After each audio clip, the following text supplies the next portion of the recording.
Good evening, and thank you so much for joining us. I'm Delaney Tarpley. Tomorrow officially marks the start of Atlantic hurricane season. Over in Columbus County, emergency officials are making sure people know about the resources available to them. WECT's Anaya Cromartie shares what they say you should do now before a potential storm comes. Do you feel prepared for hurricane season, or do you have a plan in place? These are the questions officials want you to answer, and that's why they're talking to neighbors now. This was on 131 by the fire department north of Whitehall.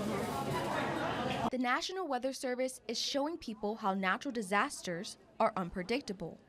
That's why experts say now is the time to prepare for hurricanes before one passes through the area. That's why it's so important to have a plan beforehand, so when you start feeling, yeah, this isn't safe, or you're seeing evacuation orders, or you live in an area that sees a hazard frequently, you can't be deciding 2 hours before. You got to have that plan in place. They say to assemble a disaster kit that includes food, water, batteries, a charger, and cash, and familiarize yourself with resources: your county's emergency services, the police and fire department.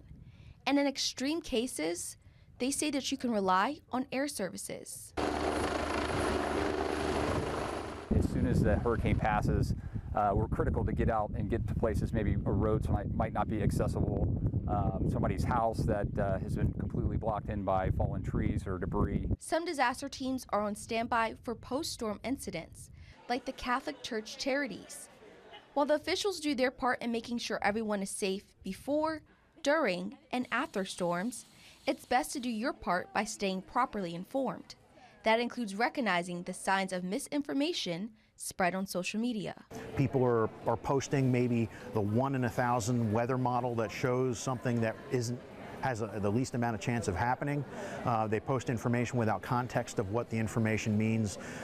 They just want the like, they just want the share, so be careful. You'll want to get your information from the news, emergency management, the Hurricane Center, and FEMA. And remember, stay prepared so you don't have to get prepared in a rush. Anaya Cromartie, WECT News.